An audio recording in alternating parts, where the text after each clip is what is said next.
My name is Tyler Fornes, and I am one of the co-hosts of the Good, the Bad, and the Hungy AEW podcast here on the Voice of Wrestling Podcasting Network. We take a broad scope approach to the world of All Elite Wrestling and the entire universe of Tony Khan. We talk about the big matches, the big stars, the promos, the storylines, and we also look at it from a big picture perspective. How are things going to change over the course of the next 10 years with AEW still in the picture? How are companies like WWE going to adapt and adjust to AEW? Are they going to be a similar way like they did with WCW in the late 1990s? Will there be a counterpunch? We talk about all of that and more on The Good, the Bad, and the Hungy every week on the Voice of Wrestling Network. Hello, Voices of Wrestling Podcasting Network listeners. I am Jeff Hawkins, co-host of Shake Them Ropes, with a very special announcement. If it's been a while or you've never listened to us before, the original gang is back. Myself and Rob McCarran, back talking wrestling. We have no idea where this show's going to go, where we're going to keep any of the old bits or any of the old things in there. It's going to be a process. It's going to be a journey, and we'd like for you to come along with us. Only on Shake Them Ropes on the Voices of Wrestling Podcasting Network. Marriott Bonvoy is the official hotel partner of US Soccer. Join Marriott Bonvoy today to get closer to the game with exclusive perks, unforgettable experiences, and benefits that go beyond the pitch. Spring Hill Suites, part of Marriott Bonvoy, offers complimentary hot breakfast and spacious all-suite accommodations, perfect for the whole team, with room for up to 6 guests. Make your next getaway a win. Learn more at springhillsuites.marriott.com. This podcast is a member of the Voices of Wrestling Podcasting Network. Visit voicesofwrestling.com to hear the rest of our great podcasts, as well as show reviews, columns, opinions, and updates across the world of wrestling.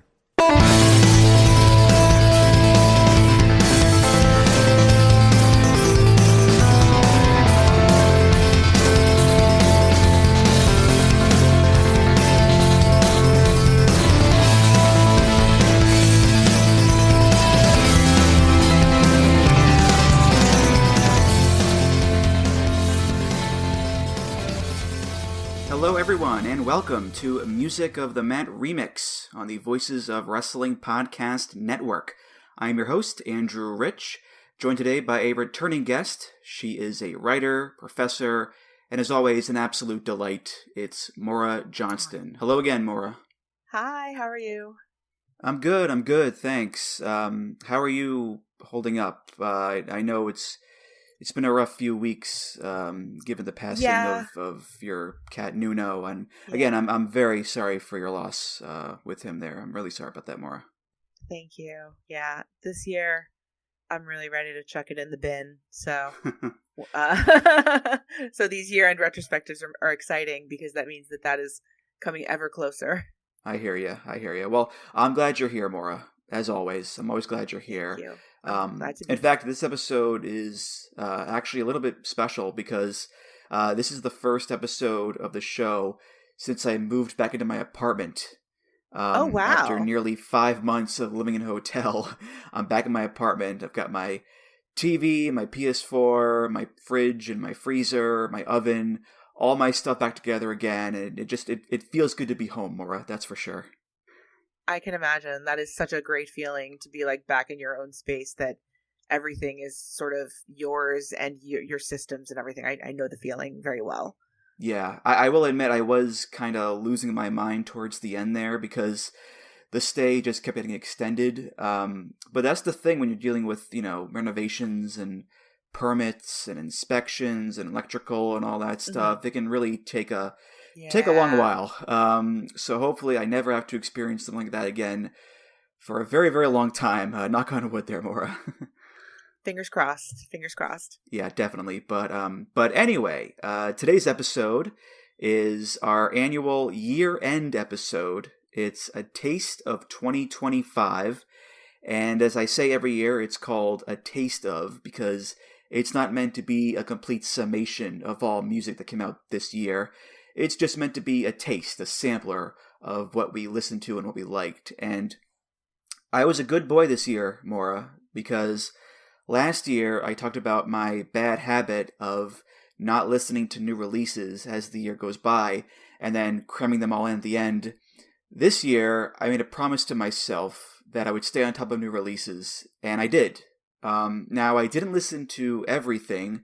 You might notice there's no rap on my list. Big shocker there. But I made sure to keep up with new things and listen to artists I never listened to before. So when I made my list for this episode here, I have a few legends, I have a few of my old favorites, but most of my picks are new to the palette, Maura. Excellent. That's good to hear. I have a lot of old familiars in my list and some new things that I, wrote about. My year was very taken up by my cat's illness and also some other personal stuff. So I found myself either listening to the Van Halen edition of the Rockabye Baby series, which is like rock songs remade as lullabies. And that series was co-founded by David Lee Roth's sister. So no Hagar on that particular volume of the Rockabye Baby series. And then just, stuff I was reviewing and also old American Top 40 episodes because that's my comfort listening. But I did get to a lot of new stuff and there was so much good new stuff that I still have to listen to. So I'm excited to pick up more from this episode and also from the lengthy list that I've been keeping of things to listen to. Mm-hmm. Yeah, the other things that I noticed about my list are, it's a very female-heavy list. Most of my picks are women, as is your list too. So, girls get it done, to quote the show The Boys. And B, a good amount of my songs are kind of sad or about darker subjects, which I think actually is a good reflection of the year because 2025 was not the happiest year for a lot of reasons. Beyond Nuno, we lost some big names this year, Maura. I mean, of course, Ozzy Osbourne, Brian Wilson, Sly Stone, Marianne Faithfull, D'Angelo, Roberta Flack, Ace Frehley, Chuck Mangione, Brent Hines from Mastodon, Rick Davies from Supertramp, David Johansen, Jimmy Cliff, and so on. It's never easy to lose the greats, but they will be remembered and they will be cherished by their fans, and their memory will be kept alive, and that's really the important thing to do in the wake of their passing is to keep their memory alive. So agreed. Well, let's get to the music here. We have 10 songs each and a playout song at the end. Maura, you are the guest. You'll go first. What's your first pick? So my first pick is from somebody who had her breakout year in 2024 and didn't do a lot this year as far as new releases. She only released 2 new songs, but both of them were corkers. This is Chappell Roan. She released The Giver, her country song, earlier in the year, but her big hit for me is The Subway. But I'm still counting down all of the days till you're just another girl on the subway. Nature the villain, evil for just moving on. I see your shadow, I see it even with the lights off. I made a promise if in 4 months this feeling ain't gone. Saskatchewan, it's just another day. It's not all there till it's over. Oh, till it's over. It's just another day. It's not all there till it's over. It's never over. I can break routine during foreplay and trust myself that I won't say all. So I love this song for so many reasons. It was obviously a song that Chappell had been doing live a lot, and it was very eagerly awaited to be officially released. I kind of love how it's a hybrid of T'Pau's Heart and Soul. It has that kind of swaying rhythm, and then it definitely also has the vibe of like It Must Have Been Love by Roxette. Just kind of those really big, sweeping, new romantic ballads from the late 80s and early 90s. And obviously, like, she also has just an incredible voice, so she sells the sentiment so beautifully. Yeah, I read that Chapel Rowan performed this song live first, but she didn't want to make a studio cut of it because she didn't think it would be as good. And this is why I would not make a good friend of Chapel Rowan, because I would be like, lady, get in the damn studio and sing the damn song. Yeah. Because it's a great song, and she sounds great on it too. And it's not as vivacious or outlandish as a lot of other songs are.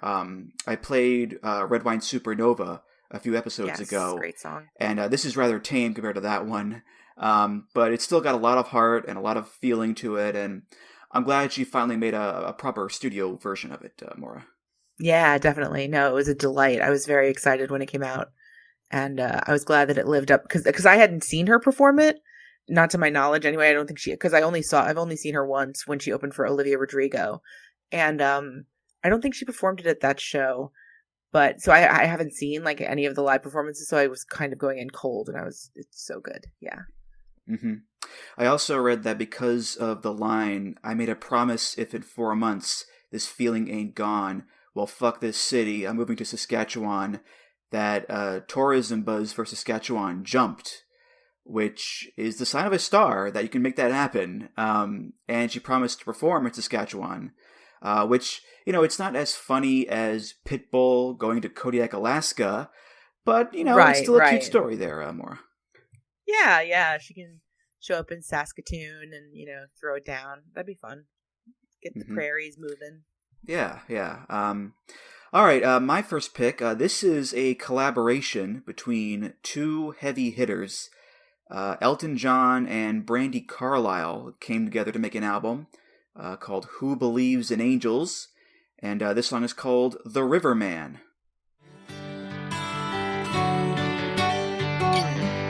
Ready and willing to feel wild. Even the traffic sings in tune. Perfect time. Let you feel in the wind is at your back. Pushing the train to jump the track. Racing the night line, never slowing down.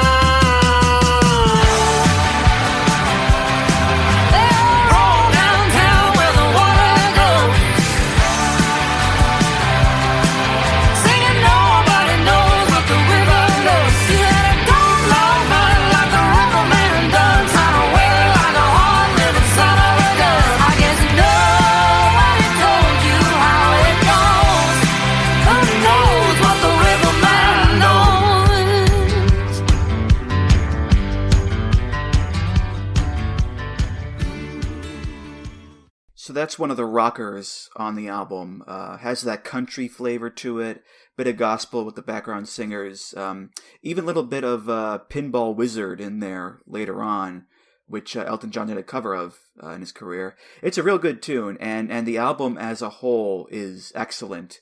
And it does these kind of pastiches, these callbacks to other songs in Elton John's catalog. The opener is called The Rose of Laura Nero, which is like Funeral for a Friend. Who Believes in Angels is like Goodbye Yellow Brick Road. There's up-tempo stuff, there's ballads. Some of them have Elton on lead, some of them have Brandi on lead. It's similar to the album that he did with Leon Russell, The Union. Oh, yeah. Where it's these two big acts coming together, and they just make a really damn good team, Maura. Yeah, they do. No, I really like how Brandi Carlile has become this kind of force of like reminding the younger generations of the great older people out there. Like she did that with Tanya Tucker a couple of years ago. Joni Mitchell as well. Joni Mitchell, obviously. Yeah, all of her work with Joni. And I feel like she's, really kind of, she's a great songwriter too. And obviously she put out her own record a couple of weeks ago. And I feel like, I was actually really surprised that this did not get nominated for a Grammy, this album. It seemed like, just catnip. It seemed like the obvious pick. But I guess, they're trying to modernize or youthize the categories there, the big four anyway. But when I meant the Grammy, I meant like what are the big four, like artist record song or, artist record or song. They would not be best new artist for obvious reasons. But I think that, this album, it shows the two of them really kind of gelling in an exciting way. Definitely. Yeah, it got a nomination for Best Traditional Pop Vocal Album, which, it's something at least. But yeah, that Brandi solo album is also really good. And it's also co-produced by Andrew Watt, who produced this album. And he plays on it too, along with Chad Smith, Pino Palladino, Josh Klinghoffer, and of course, Bernie Taupin is writing lyrics. Yeah. So yeah, a lot of talent on this one besides Elton and Brandi. There, more. Definitely. Yeah, Andrew Watt has also been doing a lot of work with legends. Like he worked with the Rolling Stones and he worked with Ozzy before he passed away. So yeah. And he'll show up later on my list, actually. Oh, there you go. But all right, Maura, what's your next pick? My next pick is by an R&B singer named Coco Jones. This is from her album Why Not More, and this song is called You. Couldn't get no louder. We're meant to be, they say we even sounder. Like looking at my mirror. Come a little closer, show me different side. I wanna be living with you. We go together like brand new shoes in perfect weather. Little mama fine, and he a timepiece. Gotta be from heaven, looking like my blessing. You like my drink, and I'm so horror. You show me things I never saw. When you know what you real life gave me my heart, and then taught me to love again. You get me started. It's the way that you keep me honest. You don't come often. Gave me my heart and then taught me to love again. So Coco Jones is an R&B singer from Atlanta. She's been kicking around for a while, but Why Not More was her sort of first solo album, her first official album. And I feel like, she's just a really talented singer who can sort of meld herself into any sonic palette, any sort of sonic touchstone, whether it's like acoustic guitars or synths or, like Timbaland, like electro squiggles. She's just a really great vocalist. And I'm really happy that like artists like her are still on the come up in R&B, because I feel like, it's a genre that is so timeless and so worthy of being, constantly innovated, and I think it's really fun. And I like her a lot. She's a very appealing personality. She also has some really fun Christmas songs that she wrote if you are in the holiday spirit and want to get going. She put out a song this year called Skip My House, which is all about how Santa doesn't need to visit her because she is very content in her life, which I think is a sweet song. But yeah, she's good. Mm-hmm. Yeah, there's going to be a bunch of songs about heartbreak this episode, so it's nice to have a song that's about actually being in love. Yeah. Like, so in love it's overwhelming. Now that I'm down in love. How do I get up? Which is nice there. I had never heard of Coco Jones before. She has a nice voice, but I was surprised it took her this long to make her debut album, because she started out on Radio Disney back in the day, and she was signed to Hollywood Records for a little bit, had a bunch of EPs, but this is her first actual full-length album, I don't know, 15 years after her debut or whatever. So it took a while there, Maura. A very, very long time, but it was worth the wait. I think it's a great record. So I also saw that she sang the national anthem at WrestleMania last year in Philly. And I know that I think she's doing Lift Every Voice and Sing at the Super Bowl this year too. I think that yeah. But I did not realize that she sang at WrestleMania. See, I'm making connections despite myself. Yeah. Yeah. And she also played Hillary in the Fresh Prince of Bel-Air reboot on Peacock. Yes. Which was just called Bel-Air. So, multi-talented is this Miss Jones. There you go. Yeah.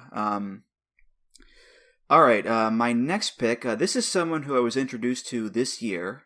It's a guy from England, a Geordie, like Pac. Guy's name is Sam Fender, and this is his third album called People Watching, and I picked the song called People Watching. I used to feel so invincible. I used to feel it was a world worth dreaming of. Back in the gasworks, screaming the song.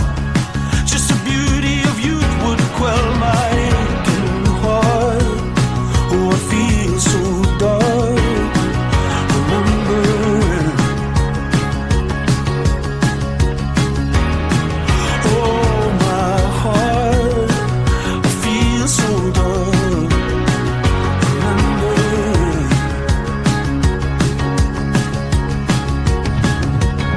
Our people watch on the way back home.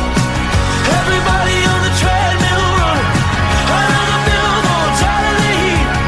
Somebody's dying on the street tonight. Oh, I can't stop running. I see the whole town fire. Our people watch on the way back home. Our people watch on the way back home.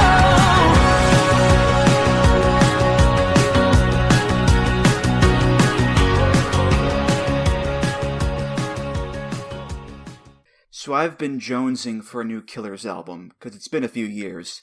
And when I listened to this for the first time, I was like, did Brandon Flowers change his name? Because it does sound like the Killers, namely that later era Bruce Springsteen-esque heartland rock Killers. I mean, the stampeding guitar work and piano, the chord progression, the soaring chorus, and talking about the everyday people you see in the street. It's so Brandon Flowers coded, but it's fantastic. It's written about this surrogate mother of his dying, and about what he would see walking to and from her house every day. So it's emotionally heavy, but there is that tinge of hope and escapism by watching other people and seeing how they go about their lives. So yeah, the album is great. I listened to the one before it as well, called 17 Going Under. That's also great. And I found a new guy, Sam Fender. He's got my attention there, Maura. Yeah, he's great. This is an artist that I found out about because of my students. In particular, some students who were over in the States on exchange. I think it was last year. But yeah, that song is so Killersy, and I really, really like it. But I also like how he's just, he's kind of making the folk tradition his own in this kind of really exciting way. And I feel like, the Killers, right? The Killers are such a touchstone for Gen Z, which is so, I remember when I found out that like Mr. Brightside was like the Don't Stop Believin' of college students in the 2010s and early 20s. I was like, okay. And it makes sense. And like definitely the sonic similarities there, I think, bear out the generational influence that particular band has. But also he's a really great lyricist. I think he's very good at sort of like taking pinpoint details and like making them really big. Mm-hmm. Yeah, I listened to it again the other day, and I was really enjoying it. And this album won the Mercury Prize this year, which, for those that don't know, is an award given every year for the best album in the UK or Ireland. So, looking at some past winners, you've got Dummy by Portishead, Different Class by Pulp, Stories from the City, Stories from the Sea by PJ Harvey, Whatever People Say I Am, That's What I'm Not by Arctic Monkeys. So it's in good company, and it also beat a few albums that are on your list, Maura, which we'll get to. Yeah. Yes, it did. I know we're all Brited out over here. Yeah, and an English teacher who won the Mercury last year. They're like one of my favorite new bands from the UK too. I think I might have played them on your show, one of your shows once, maybe. Mm-hmm. They're great. Well, what do you got next, Maura? Next is a single by the singer-songwriter Kehlani. She's been putting out, singles at sort of a steady pace, in sort of preparation for, at some point she's going to put out another album. But this, song I thought was just so fantastic. And, it's actually kind of a hit, which is really nice to see when good songs do well. This is a song called Folded.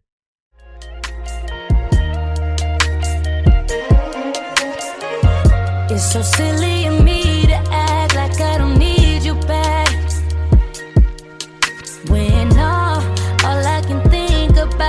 since I seen you last. I know I didn't have to walk away. All I had to do was ask for space. I'm telling you, be on your way. When I told you to fall back, so can you come pick up your clothes? I had them folded. Meet me at the door, but it's still open. I know it's getting cold out, but it's not frozen. So come pick up your clothes. I had them folded. I'll let your body decide if this is good enough. So this is one of the sad songs that we were teasing earlier. It's a breakup song. It's about, like, I love like when songs are about just like the mundane details of life and they kind of make them into these symbolic figures. And obviously like leaving clothes behind in an ex's house is such a, common thing. And I love that, it's just this really kind of well-told story about somebody's anguish over a breakup. And I feel like, one of the things that sort of made it, like that showed you like how well constructed a song it was in October, she released an EP of covers of the song because people were just covering the song. And like the people who were covering the song was like Brandy and Toni Braxton and like, Neo, who I feel like Neo was one of the greatest like R&B songwriters in this vein, particularly his, 2008 album You're the Gentleman. Like that's just like so many songs that have this kind of like emotional heft through just like simply told stories. And I really like Kehlani. I've seen her a couple times. It's always a really fun party, and I'm glad that she's getting more success with this song. Mm-hmm. Yeah, this was great. A lot of your picks, Maura, I will admit I never heard of them before, including Kehlani, but I enjoy this one a lot. I really like the layered vocals. That was a nice touch, and it's another sad but still kind of hopeful song about a relationship where things are on the rocks, but the door is not fully shut. I know it's getting cold out, but it's not frozen. So, yeah, I could see why this got a lot of acclaim and a Grammy nomination as well there. So, yeah, good for Kehlani. Yeah, and it's just really well done. And I feel like, it's one of those things where you take the most simple details and just, blow them up. I don't know. I said that already. Sorry. But, it's just, I just really like this song a lot. I also love the little guitar filigree that repeats, that like looping guitar that just, sort of like propels the song along because it adds to the sort of like anxious feeling that she's expressing. Mm-hmm. Well, I was going to mention the music video for this because it starts off with Kehlani behind the counter of a laundromat, and a bunch of rather attractive women are in line dropping off their men's clothes. And then it cuts to them all dancing in a rather sensual manner in this shallow pool of water. And then they're dancing around a laundromat conveyor rack with the clothes. So it's a rather literal interpretation of the song. I was quite amused by it, Maura. Like if you can make a laundromat a party, I mean, then you've won, right? I suppose so. All right, my next pick. This is a big name in 80s pop. Her name is Kim Wilde. And I know a couple of songs by her. Kids in America, which is a big hit, and her version of You Keep Me Hanging On. But I'd never heard a full album of hers, let alone one from this year. She put out an album in 88 called Close. This album this year is called Closer. And this song features her niece, Scarlett Wilde, on vocals. The song is called Hourglass Human.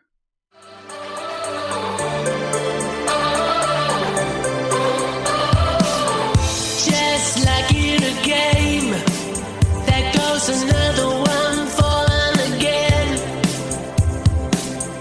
Devoured and lusted, it's like another one biting the dust. Back rid of the poison will flow. Hourglass human, you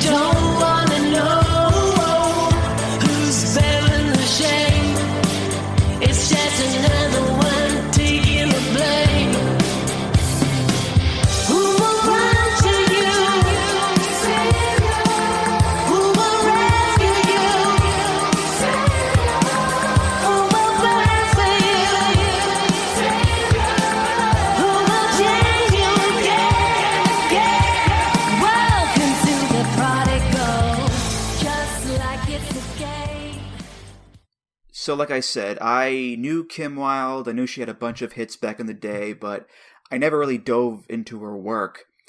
And I was just blown away by how much I enjoyed this album.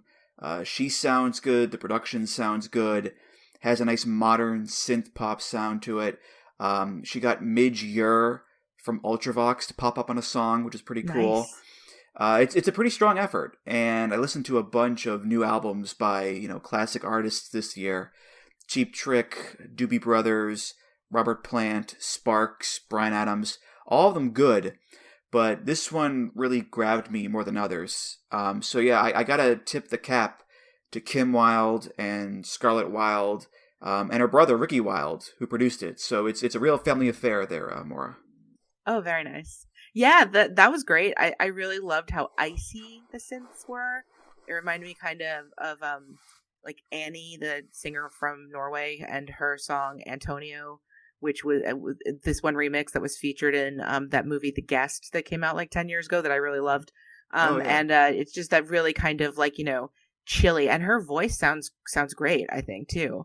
It's hard to keeping a voice alive for decades is a tough thing, and she's still got a lot of power. Mm-hmm. Yeah, and Scarlett, her niece, sounds really good too. It's funny. I was thinking back to last year when Katy Perry put out her most recent album, and it just got totally trashed. And you look up the credits for that album, there's like 8 producers, and each song has like 10 co-writers, and it was made in like 3 different studios. Whereas this album was made in one studio in Hertfordshire, England, with like a handful of people. As I said, a literal family affair. And all the reviews I found, which weren't that many, but all of them I found were positive. And it's like the real world version of Tony Stark built this in a cave with a box of scraps. It just goes to show, like, you can have as many bells and whistles and writers and producers as you want. It all comes down to quality. If it's good, it's good. And this Kim Wilde album is pretty good, Maura. Yeah, I mean, well, Katy Perry is her own thing, and she just like sucks in her own way, in many of her own ways, I should say. But that's the thing. It's like these records that I think one of the great things about right now, is that obviously it costs money and it takes time and it's an effort, but the fact that people can keep making music and do it in a way that sounds good, even in a maybe not a deluxe environment, is pretty great. Definitely. All right, what you got next there, Maura? My next song is from Ireland. It's the artist CMAT, which stands for Ciara Mary Alice Thompson. And this song is called, and it's spelled out in brogue, so I'm saying it in brogue, Tree 6-5. I haven't found it on my way to dance floors or to do. Tell me, was it worth it? Screaming so you heard it. No, I'm not your equal, but I'm trying to be loud enough and nervous. Take me and decided but it still feels good. Hey, there's only 3, 6, 5 days a year, and I don't want to leave. If that can help me, that will. There's 3, 6, 5 of them left. Wait, let me catch my breath. If I can save it, starting all around me like time. Never run to walk, you waste the time. There's only 3, 6, 5 days a year, and I don't want you here. I don't want you here.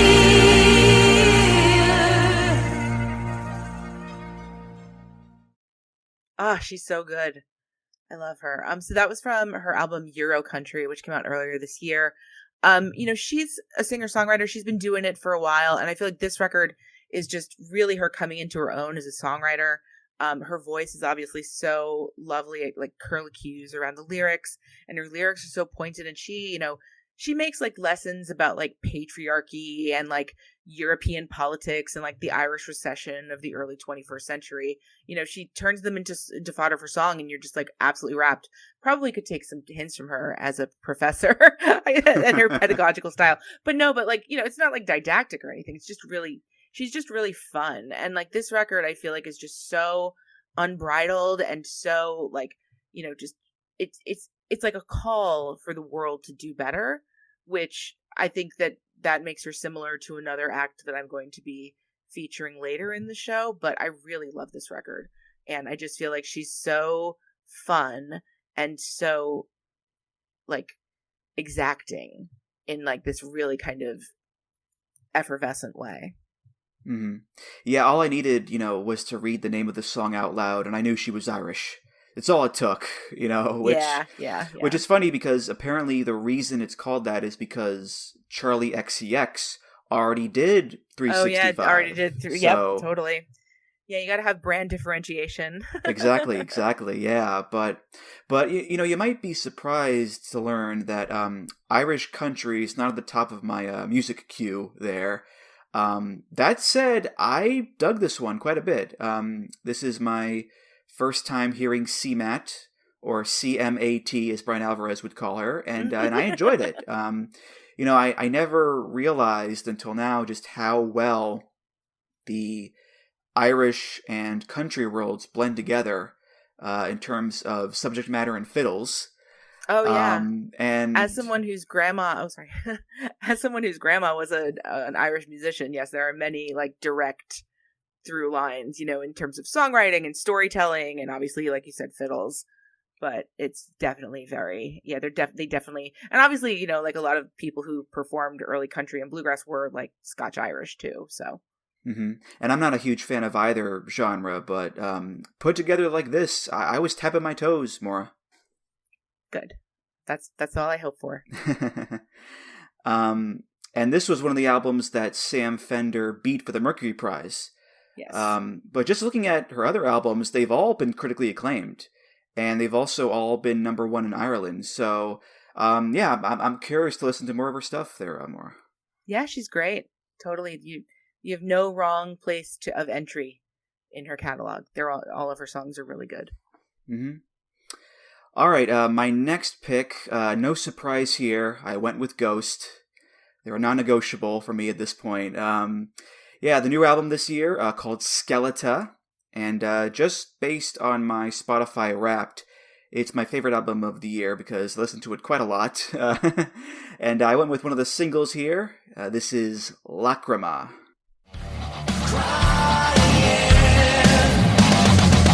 Now the sweet's gone sour, seeping down the cracks, getting worse by the hour.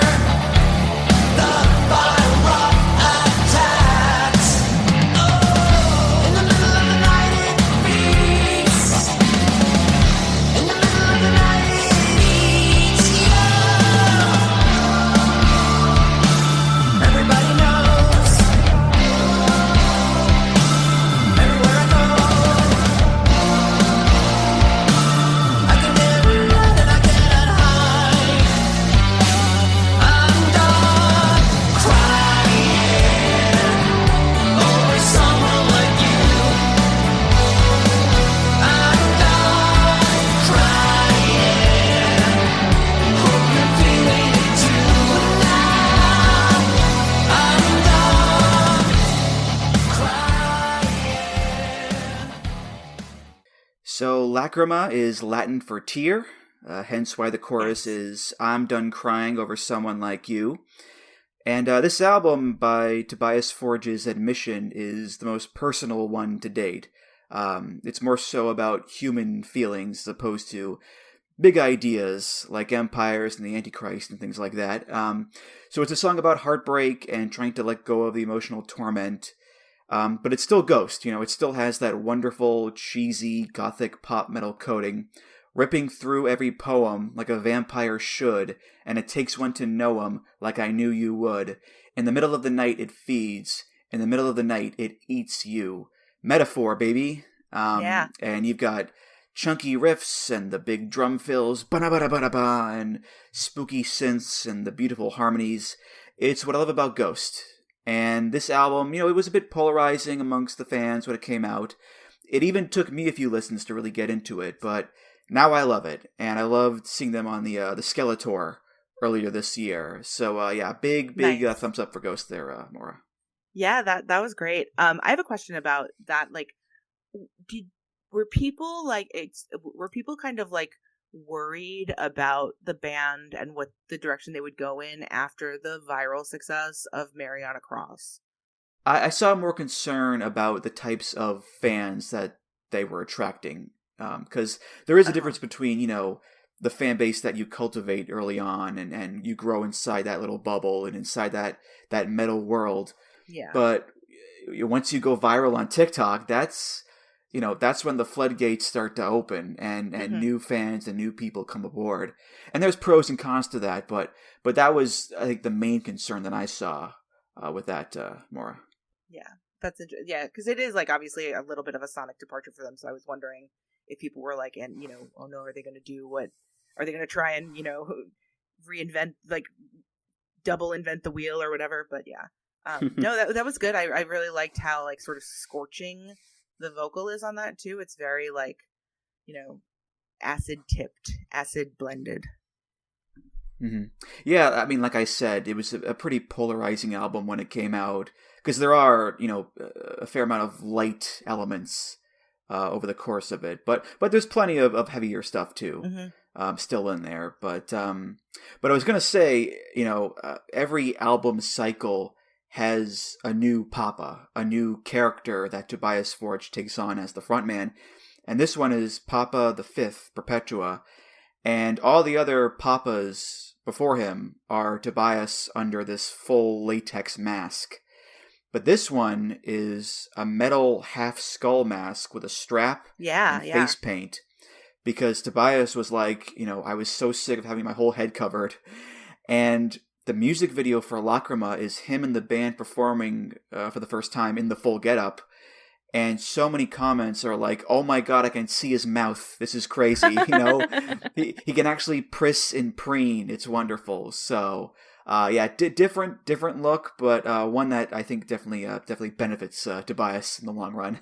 Yeah, no, that was great. I've only seen them once, and the place where I did see them, it's very understandable why he wouldn't want to perform under a mask because it was at the short-lived and much beloved by me Orion Festival, which was Metallica's festival that they put on in the early 2010s. Right.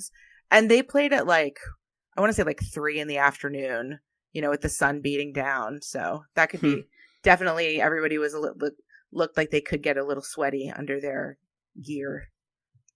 Mm-hmm. Yeah, I mean, whatever the era is for the band, the rest of the band is just dressed head to toe in black, just full black outfits, masks over their face. So I imagine under the lights they're schwitzing quite a bit there, for sure. They got battery operated fans at strategic places inside their outfits.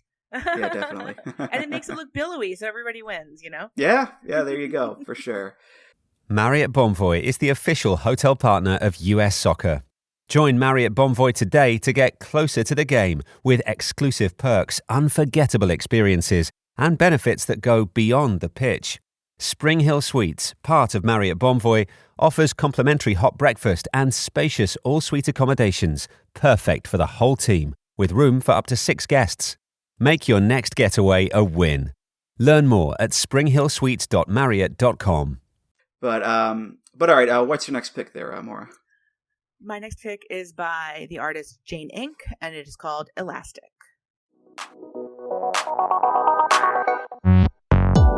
I wanna get closer to death.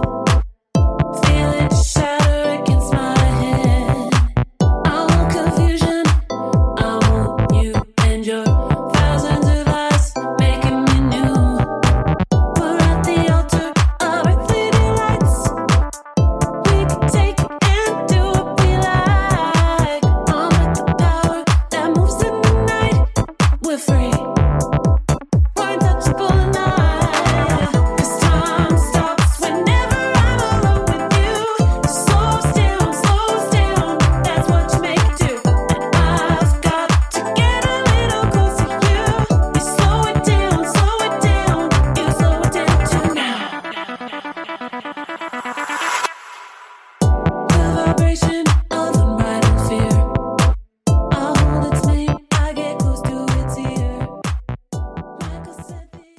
So that song's called Elastic. It is from the third album by Jane Inc. It's called A Rupture, A Canyon, A Birth.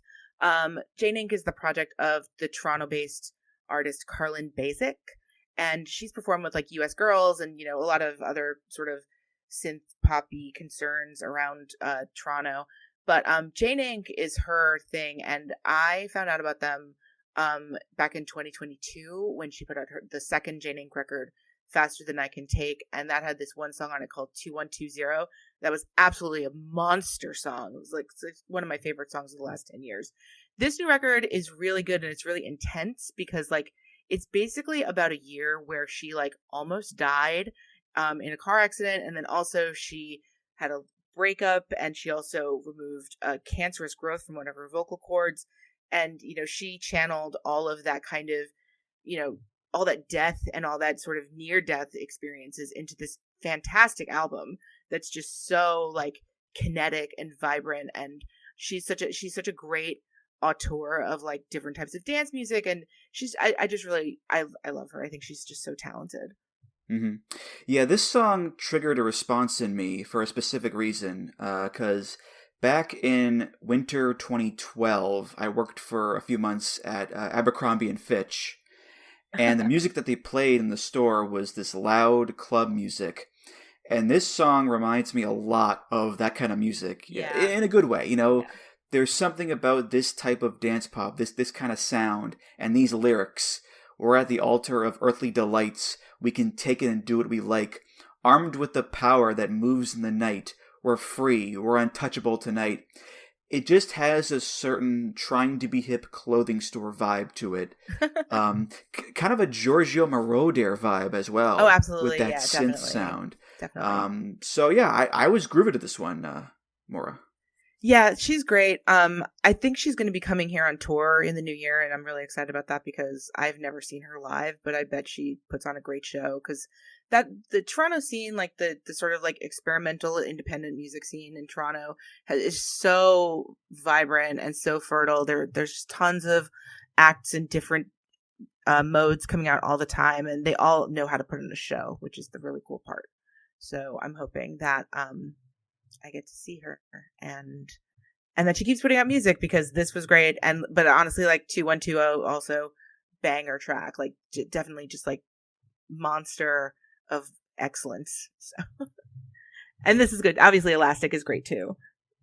Yeah, hopefully this tour goes better than the other one because I was reading up on it, and yeah, your tour van breaking down and then a semi-truck plowing into it. That's pretty wild. And then she gets diagnosed with an autoimmune disease and cancer on her vocal cord. I mean, Jesus Christ.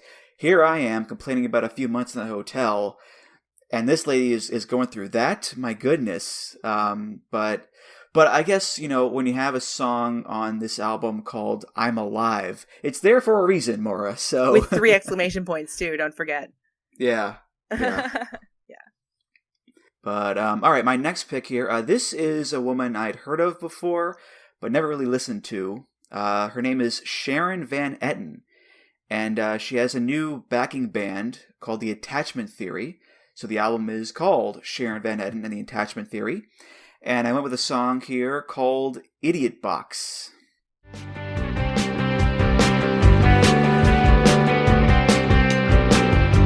of us on the idiot box. Come on outside, let me hear those thoughts. Call me out when you see the signs. Disconnect, unrecognized, let me know.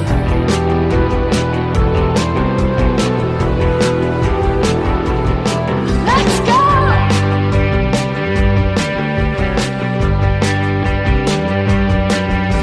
All that skin against the glass. All that skin against the glass.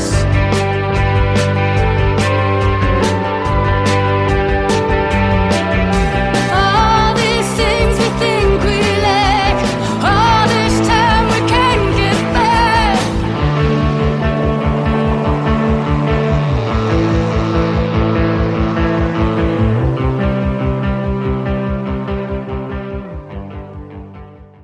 So yeah, like I said, Sharon Van Etten, it's a name I've heard of, but I never really delved into her stuff. Maybe one or two songs. I know she did a song on Twin Peaks: The Return. But beyond that, she was a new horizon for me. And I saw that this album was getting excellent reviews, and I will add my voice to that chorus. I love this album, and this song was the one that stood out the most to me. I love the bass line on it. Her voice is great. Just the melancholy of her singing, all that skin against the glass, all that skin against the glass, all these things we think we lack, all this time we can't get back.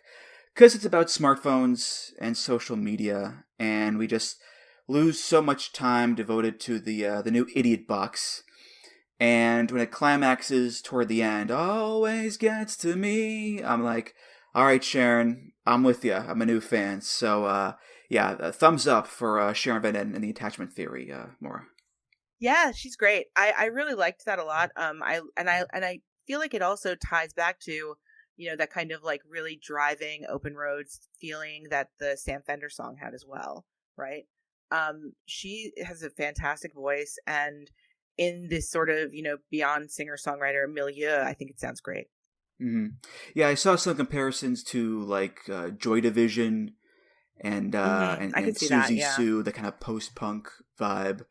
Now, I will say, if her name was Sharon Van Halen, I would have been on board from the jump. I would have been there with her day one. So, yeah. That's an album idea, by the way. Sharon Van Halen. So get on that. I think she Sharon, might have done something or like that already, right? Like, she has to have done something. Let's see. Oh, she's put out like a Van Halen T-shirt. And then if you look at her Pitchfork rate, like one of those Pitchfork videos where it's like rate things, she rates Van Halen. I don't know what she rates him, overrated or underrated, or them rather. Because Bird and the Bee did a Van Halen cover album a few years ago. Oh, really? Yeah, it's like a synth pop Van Halen album, which is That's pretty cute. Fun. But yeah. But yeah, Sharon, if you're listening, free idea. Do a Van Halen album. There you go. Get Marnie Stern to play guitar. All right, Maura, what's next for you? So next we're going a little bit local. And we're also going to have an entry in the very exclusive club of the song named after the band. This is Nurse Joy by Nurse Joy.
So this is a band. They're from Boston. I actually found out while doing research for the show that they have broken up. But they're a Boston band that I found out about when I was doing my picks for the Boston Globe. And there was a festival that I was very excited about because it was happening in Brookline within walking distance of my apartment at a church on Harvard Street in Brookline, not Harvard Avenue. That's in Allston. And, they are just this like really fun, great punk collective. They put out their last release, I guess, was a record called Can I Say Something? ... question mark. And, one of the things about my job, right, of like looking for shows is that it's more fun for me to like kind of like see a name on a bill and like research it and see that it's really fun. And obviously, like I said, the quirk of the song title that is also the band name like drew me in, but like I really love just how sort of frantic and all over the place the energy of that song was, and yet it still was like super hooky. That piano bit is just so strange. Like, it sounds like just somebody playing around, and then they turn it into this, momentum for this really fun punk song. Mm-hmm. Yeah, this was a real jarring shift between the name of the band and the music, because when I hear the name Nurse Joy, I think of the sweet Pokemon character with pink hair, and not a punk rock band. Right. So I was a bit surprised by what I heard, and it's not really my cup of tea, but I was happy to see that they were from Boston. And it is rather fitting that this is the last song on the album. Yeah. So the last song by Nurse Joy is called Nurse Joy. It's like signing your name at the bottom of a letter. Exactly. Exactly. So that's pretty neat. Yeah. Yeah. And, I think that, like, the Boston scene, it's an interesting scene because, like, obviously you have, like, basement shows and shows in places like the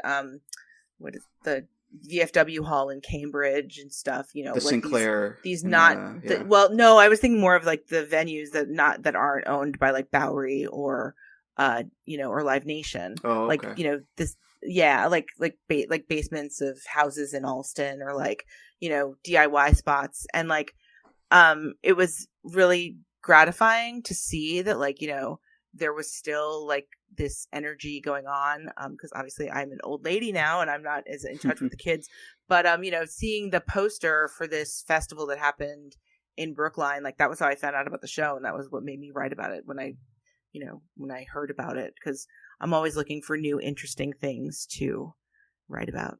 Mm-hmm. And R.I.P. Nurse Joy, you were a great band. Also, the name of their label is The Pelvic Floor, which that was also it's an incredible name for a label. I mean, yeah. I think it's also I think it might have been a DIY space too, but I don't think it is anymore. But yeah. I was also looking up some other bands that ended this year. Black Sabbath is a big one with obviously, the last show in Birmingham, of course. Whitesnake. Yep. David Coverdale retired. Yep. Sum 41. Jane's Addiction, for pretty obvious reasons there. Yeah. Well, they'll get back together again, I'm sure, at some point, if the money's good enough, Oh yeah, the money helps tamp down the pain for sure. But yeah, the Turtles, R.I.P. Mark Volman, REO Speedwagon also ending this year. Mm-hmm. So yeah, Nurse Joy, of course, one of the smaller bands on that list, but big or small bands break up all the time. It happens, and again, that's why you gotta appreciate these bands while they're around and making music and being out there performing live on the road. They're more treasure your artists while they're around. That was one of the big messages of this year, especially with D'Angelo. Yep, just an unfortunate but important lesson for sure. Yeah. But all right, my next pick. This guy has a hell of a name. His name is Bartees Strange. Yeah, that's Bartees. And it turns out Bartees is his real first name. How about that? He put out his third album this year called Horror, and the song is called Sober. Same talk when I saw you. It takes some time to get honest. Tough calls when you're novice. At the end of the world, you saw me. Crooks and robbers, and still nobody stopped us. A hard truth when she needs softness. At the end of the world. So when you know it's right, when it take becomes your whole life, I'm standing here in between the lines. Guess I never had it, got it right.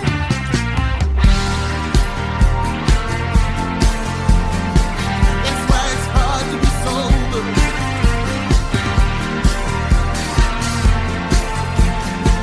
That's why it's hard to be sober. So Bartees Strange, from what I've heard, which is only this album, he's not a guy that you can put in one neat little box. Like this song is a strained, ballady indie rock song. It's about struggling with alcoholism after a breakup and not having the guiding light, as he says, to deal with it. It has a great line, "I live life on two planes, and most days they are both delayed." I love that line. But other songs on the album are more funk. They have rap in them. There's a little acoustic singer-songwriter in there, too. He dips his toes into multiple pools, but he's good at all of them. And I went with this song because I really like it. And also, it's how I discovered Bartees Strange, because he played it on John Mulaney's Netflix show, Everybody's Live. And I made sure to jot down the name Bartees Strange because he hooked me right there, Maura. Yeah, this is a good album. It's there's just so much happening on it, and his voice is so versatile, and he really, takes advantage of that in exciting ways. I really loved the song Loop Defenders, which also is sort of like the song that, you were saying that you can't put him in a box, and I feel like that's also like him telling any sort of comers, like, don't try to, classify me based on what you might think about me. But yeah, I think he's been like, I loved his last record too. I reviewed it for Rolling Stone, and I think I gave it like 4.5 stars because it was that good. And like, he's just so talented and, like really willing to take these chances with, just going in directions that you wouldn't expect, but they pretty much always work out because he's just his sort of bravura as an artist is just really, really impressive. Yeah, I haven't had the chance to listen to his other stuff yet, but I want to, based on the strength of this album, definitely. And I have to give props, by the way, to Mulaney. Yeah, for having him on that's the show. Good booking. He had a real interesting mix of musical guests this season. Because he had everybody from like Cypress Hill to Randy Newman to Alanis Morissette, Sleater Kinney, Destroyer, John Cale, Mannequin Pussy, Kim Gordon and Kim Deal together. And the theme song is To Live and Die in L.A. by Wang Chung, and his sidekick is Richard Kind. So just a wonderful hodgepodge of people there, Maura. Richard Kind, you had me at Richard Kind. I'm a big fan of Yeah. Mr. Richard Kind. He's the coolest guy. Mm-hmm.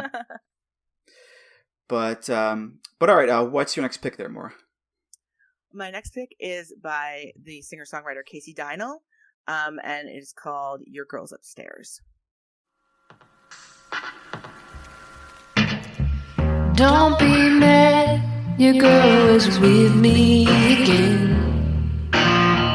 Even though she likes to say we're just friends. With your sad boy tattoos and white swinging moves, do you blame her for wanting some now and then?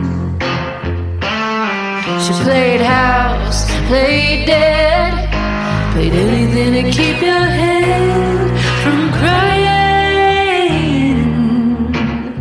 but I can't steal something you never had. Can't sleep, so I'm up with the rest. Can't think, so I'm gardening. So that song is Your Girl's Upstairs by the singer-songwriter Casey Dynel. And their music is some of my favorite music of all time. Like in 2017, they put out this record, Imitation of a Woman to Love. That is one of my top 10 albums of all time. It's just a fantastic album. This new record, it's very influenced by like old Americana, but also things like My Own Private Idaho, which obviously has its own Americana background. And it's very much about, finding your way through queer love and like, trying to figure out like how to navigate boundaries of romance when you are living in a transgressive way. I also just want to shout out Adam Schatz of the band Landlady, who recorded this record. The record was recorded at his studio. And he is a genius multi-instrumentalist. Landlady put out a record this year that was quite good. And he also, I saw him perform with Nico Case do like, when Negro Case played at the Chevalier in Medford, and that was great. And yeah, I think that, they're one of the best songwriters out there, and I'm so glad that they're making music again, because it was like, I guess it was like 8 years since like Imitation came out. And when Adam told me that he was working on a new record with Casey, I was like, what? No way. I was really excited because she had left music for a bit. And they are just back in this really commanding fashion. And another Massachusetts artist here. Yes, the Pride of Scituate. Yep. Yeah, pretty cool. It's funny, you played Chapel Rowan earlier. This is like Chapel Rowan's older indie rock sister.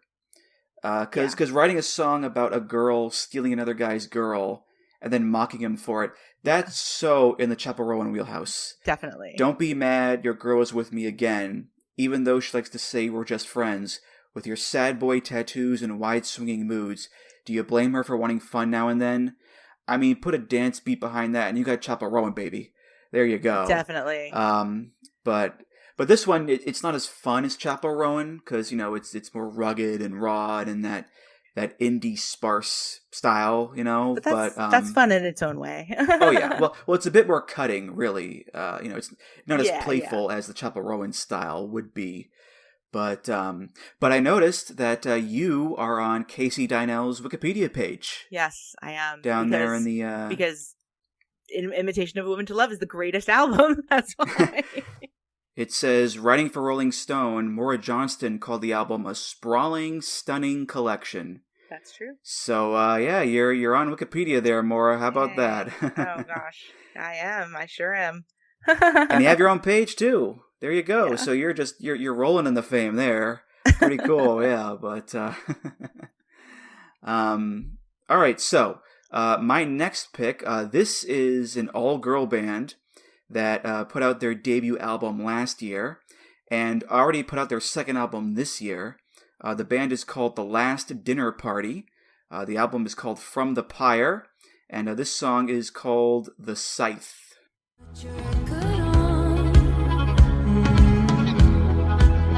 Keep it spinning under the LED till I'm seasick.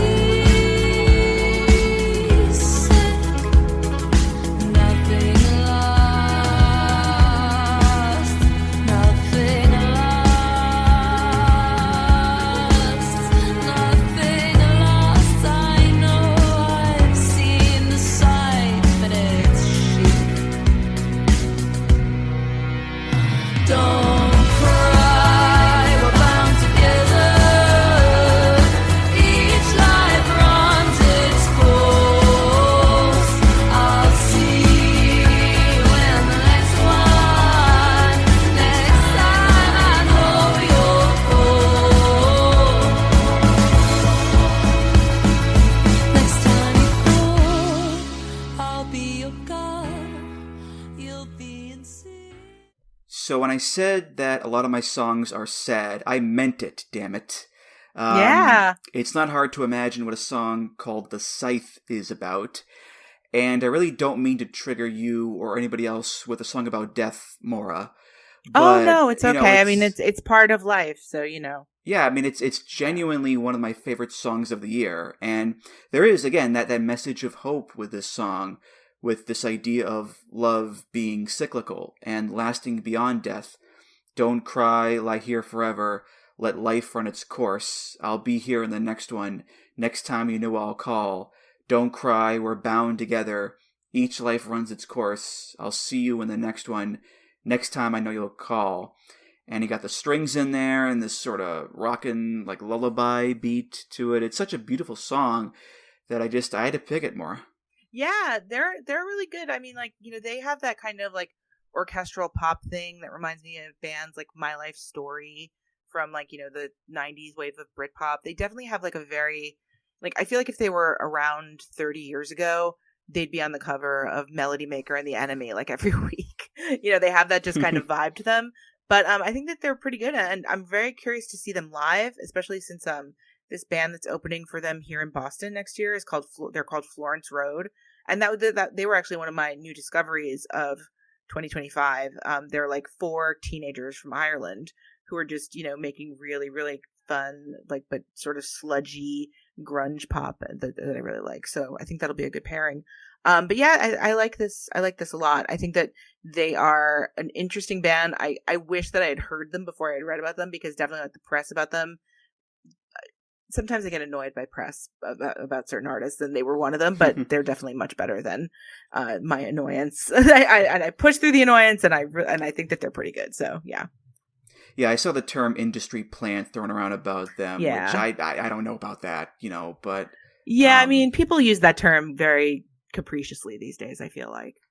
Mm-hmm. Well, I remember listening to the first album last year, and I thought it was, it was okay, but this second album really impressed me a lot. In fact, when I heard it, my first comparison was to Florence and the Machine, who also have a new album out this year called Everybody Scream. An excellent record. It's awesome. I reviewed it for Rolling Stone. It's fantastic, that record. I almost picked a Florence song for this, actually. Well, I like the song Everybody Scream. The rest of the album didn't really grab me all that much. Oh, I love it. Same with the Haley Williams album that came out this year. I know a lot of people gushed over her new solo album, record too, but it wasn't really hitting me all that much. But this one did, though. So I will definitely recommend this album. But all right, Maura, what's your next pick there? Well, speaking of all-female bands from the UK, our next song is by the band Stealing Sheep, and this is Everyone Else. Something special like everyone else. There's a tight feeling inside my chest. You're not yourself, not yourself. Keeping up with everybody else.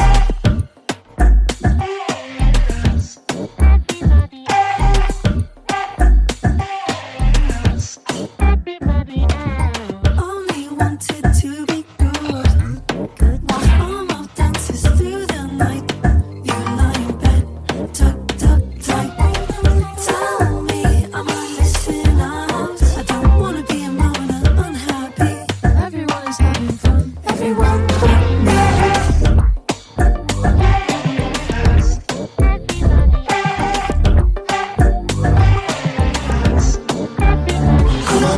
Have you ever had great big, huge, great big dreams? Big dreams.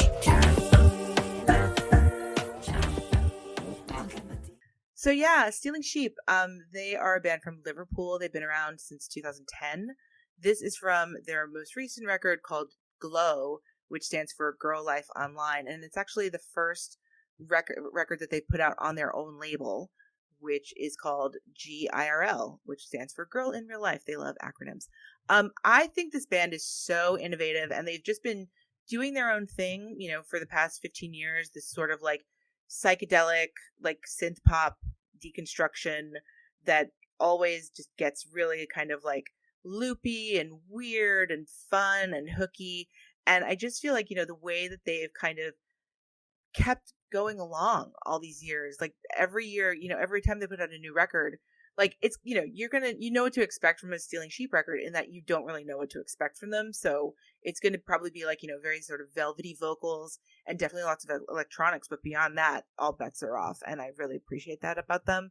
And I feel like every time they put out a new record, it's like a little new delight. Mm-hmm.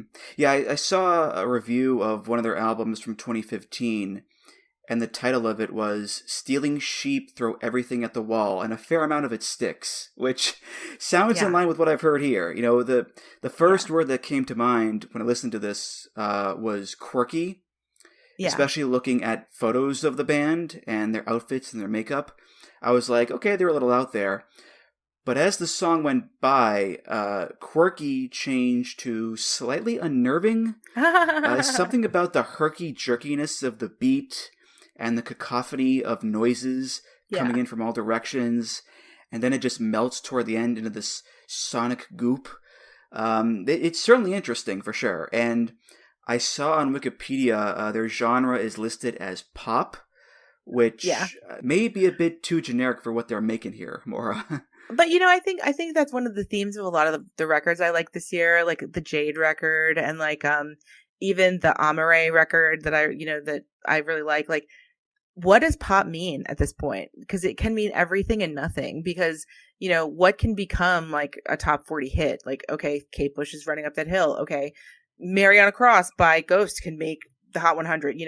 So I think that using pop as sort of a catch-all term, it's really interesting because it allows you to kind of see your own expectations and then how they're subverted by different artists.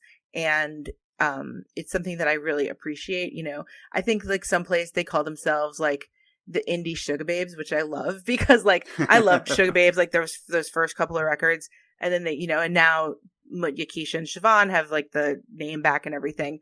But I do think that, one of the things about Sugar Babes was that they also like would get weird. Obviously, like they covered, one of their biggest hits was Freak Like Me, which was the cover of the mashup Our of Friends Adina Electric. Howard's, and Our Friends Electric. So like, I think that, like it's interesting to see like who calls themselves pop and what that means, and also what the audience thinks it means. Like I actually do that as a exercise in my class where I have I write like a generic music term on the board, rock, pop, and then I just have the students free associate with it, just to show them like how these words that are commonly used can have so many different connotations and definitions in the heads of their readers.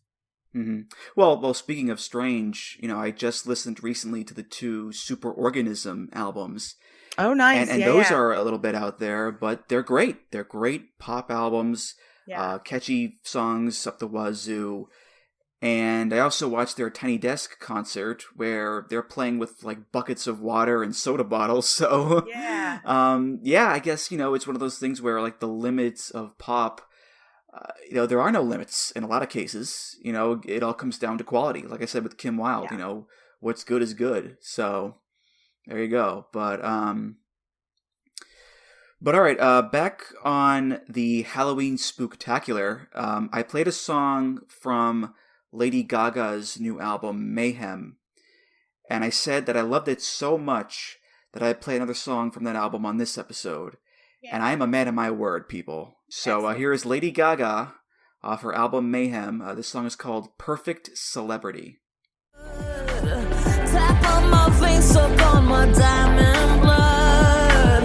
Choke on the fame and hope it gets you high. Sit in the front row, watch the princess die. I'll become a notorious being. Thunder cold, she's asleep on the ceiling now. Can't get me down. You love to hate me. I'm the perfect celebrity. Rip off the face of this photograph. You make me money, I'll make you laugh. Show me you're pretty, I'll show you mine. You love to hate me. I'm the perfect celebrity. Na na na na na. Na na na na na.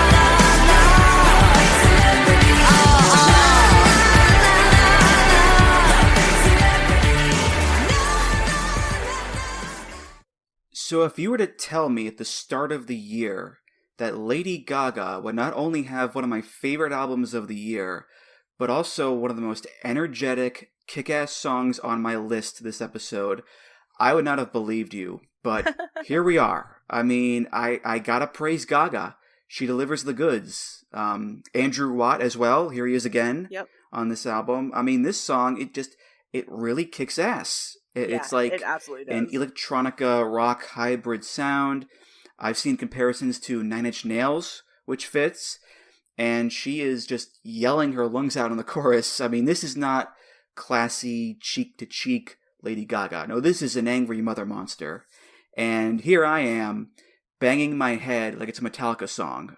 What a crazy world this is, Maura. What a crazy world. Yeah. I mean, I love her when she's in her, obviously, the Abracadabra video dropping during the Grammys was one of the best parts of the Grammys this year. And the Grammys weren't bad this year, but that was just one of my favorite things because it was yes, this is what the world needs now. Gaga just in Gaga mode, And this song, I feel like I love when she gets into like rock chick mode. And I feel like, it's normally more audible when she does like her power ballads like You and I, or even something like Edge of Glory. But this is awesome, this song. And it's so just like you want to swagger around wherever you are when you hear it. It's great. Mm-hmm. Yeah, I read online that people said this was like a return to roots for Gaga. Like back to her early stuff with the Fame and the Fame Monster and all that. The Fame Monster, yeah. This definitely has more Fame Monster. Oh, sorry. Sorry. Oh, go ahead. No, I was just going to say that I feel like it has more Fame Monster energy than Fame energy, but that could just be me. Yeah, well, I haven't listened to enough of her entire catalog to make that kind of call. But the results speak for themselves. I mean, Abracadabra, huge song. Die With a Smile with Bruno Mars, massive hit. Zombie Boy, Don't Call Tonight, Disease, all of them bangers. This was a #1 album in many countries. So yeah, this was a pretty damn big year for Gaga. Yeah, it's great. It's great to see her doing what she kicks ass at. Like that's her, I mean, she's really good at, she's good at a lot of things. Like, she's good at, she has a great voice and she has a great sense of show personship. And she's just very on the ball, but right now she feels more on the ball than she has in a while. Mm-hmm. All right, Maura, what's your second to last pick here? Well, for my last two songs, we're going to go back to artists who I have mentioned previously on this program. But they both have to be because I would not be honest if I didn't mention them both. The first is Pulp, which they released their first album in 25 years this year. And this is the song Grown Ups. Finally part of the new generation. Finally part of the pulp conversation. And somehow this leads to mature life decisions. Like the one that I heard of from Jeremy Scissors, who said he moved near the motorway because it was good for commuting. And I laughed in his face because I thought he was joking. But then I looked in his eyes and I saw he was not joking. No, he was trying. Trying so hard to act just like a grown up. And it's so hard. And we're hoping that we don't get shown up. 'Cause everybody's got to grow up. Everybody? Are you sure? And so you move from Camden out to Hackney, and you stress about wrinkles instead of acne, and you forget about Tina, dead in a bad mood.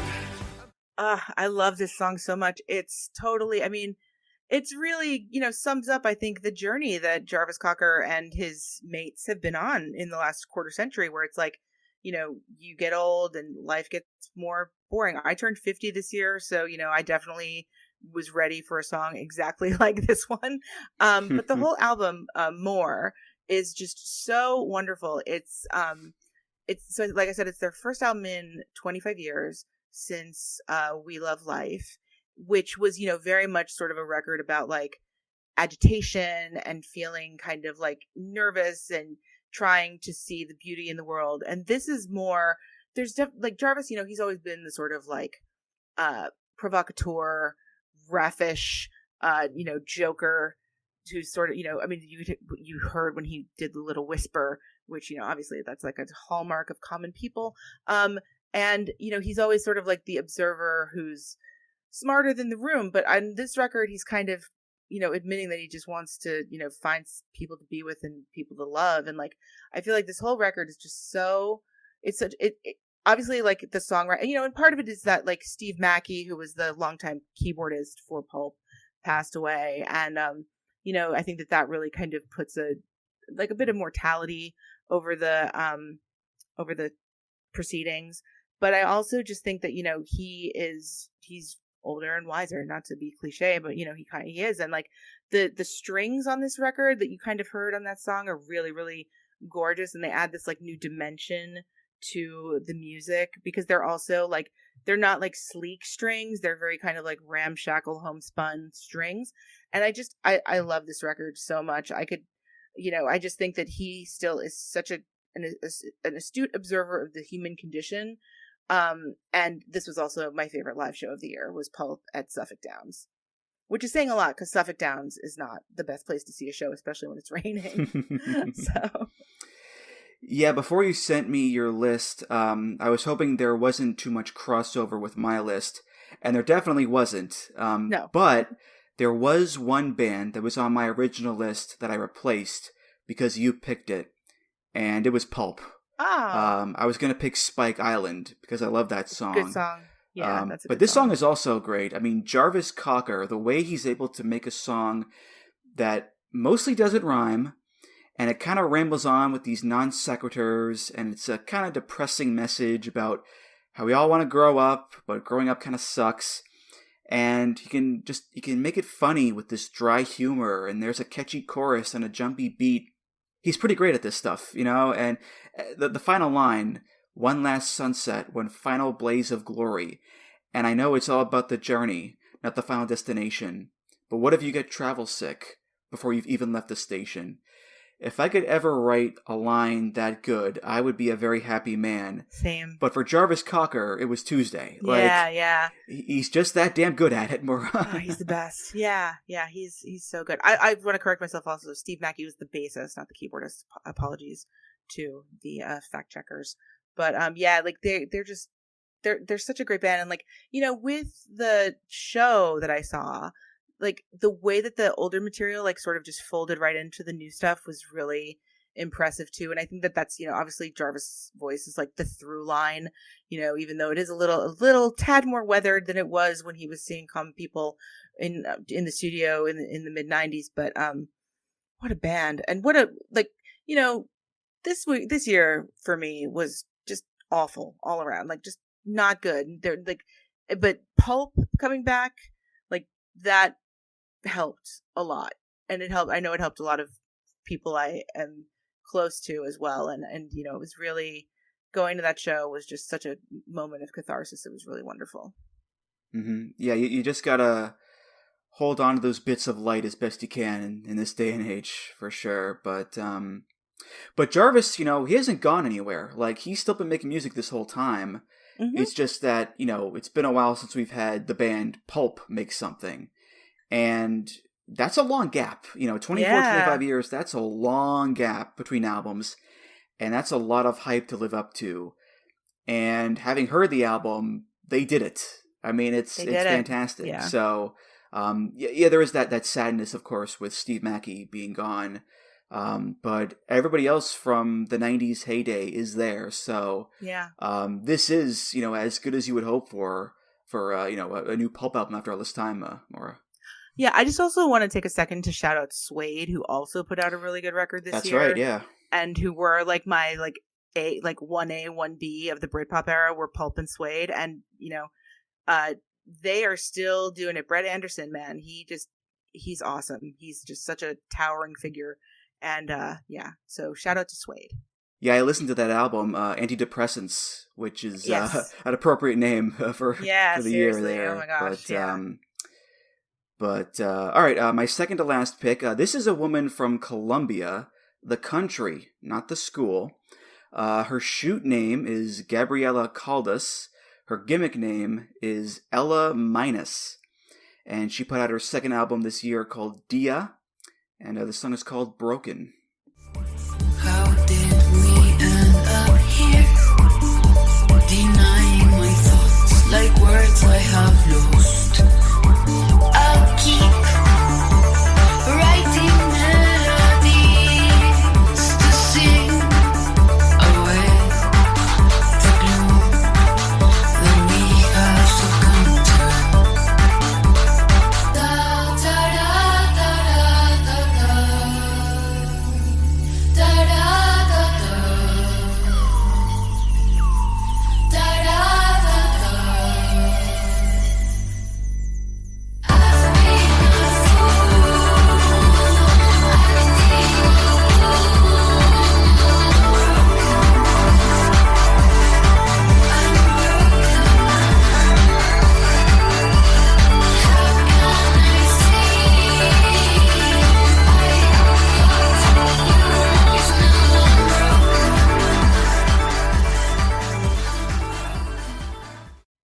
I saw a few comments on the music video for this, calling her Colombian Bjork.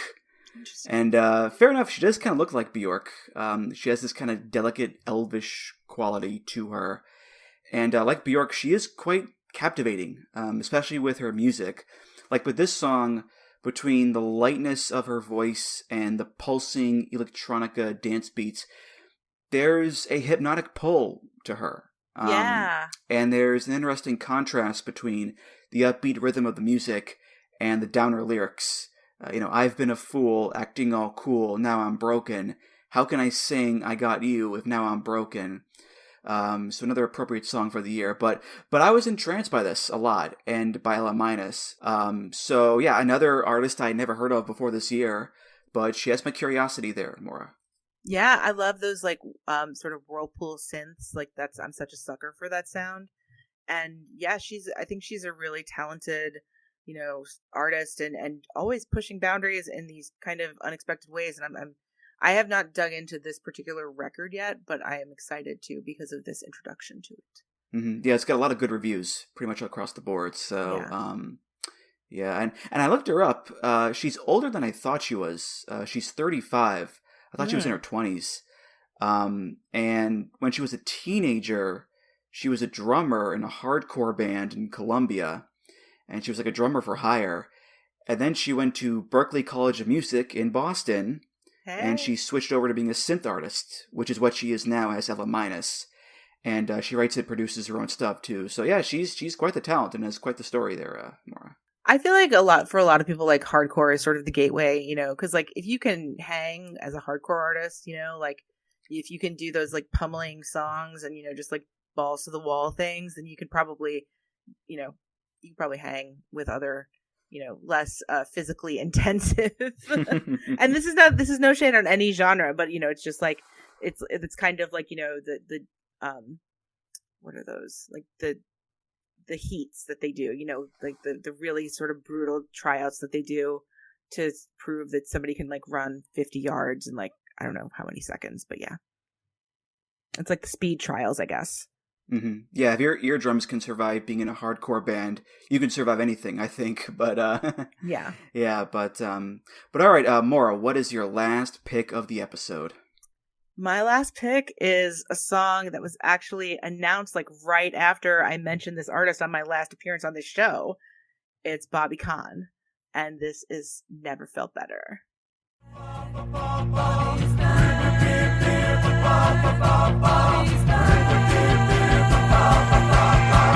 just got back in the neighborhood. I'm invisible, but I'm still looking good. All my friends are dead or they moved away. Ain't nobody left to call, but I'm still gonna play. I got an infantry banana and a broken shoe. I keep my mouth open with some crazy glue. Now I'm always so surprised for everything I do. Little black trees make a cherry face. The whole damn world gets a yarn, okay. But I finally got a feeling, and I think you got the feeling too. 'Cause I'm alright, I'm alright, I'm alright. Never felt better. I'm alright, I'm alright, I'm alright. Never felt better. God bless, another artist who came back right when I needed him. Bobby Conn. That is from his new album, Bobby's Place. Bobby's Place is a concept album. So on side A, Bobby is singing from the point of view of somebody living in a tent somewhere on the astral plane, surrounded by synthesizers, woodwinds, hand drums, and a pulsating psychedelic fog, while planet Earth is somewhere in the distance. So that's side A. And then you have side 1, which is an ever-iterating workplace sitcom, also called Bobby's Place. And in each episode, Bobby starts a new small business, a restaurant, a nail salon, with a team of puppets. But then by the end of the show, the business fails. He's into bankruptcy, but no matter. He's all right. He never felt better, and he's going to start again. So side A, side 1, you can start the record on whatever side you like. And, he's God bless Bobby Conn for coming back at the exact right time, and with, you know, this very like fascinating concept of an album. It's 9 tracks, and this song, you may not be surprised to hear, is on side 1, you know, as part of the workplace sitcom music. I just love him, and like I'm glad that like Monica Boo Boo's still playing violin for him, and you know he came out of the whole like no wave scene in Chicago in the 90s with like Flying Luttenbachers that had a lot of overlap with the sort of Skin Graft records and the free jazz scene, and his approach to music is just right up my alley. No matter when he releases it, I'm always like, oh, great, another Bobby Conn record. Oh, it's great. Hooray. Maura, you put a big smile on my face, because I never would have expected Bobby Conn, of all people, to show up on this episode. Because I remember you played Never Get Ahead earlier this year on the 21 episode. Yeah. And I was like, that was a really fun song, but that's the only time Bobby Conn will ever be played on this show, surely. Nope. But no, he's back. The song literally says, Bobby's back. Yeah.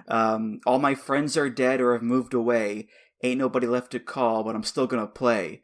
You know, it's the classic comeback song that is just glammy and fun and weird, as we would expect a Bobby Conn song to be, Maura. Totally.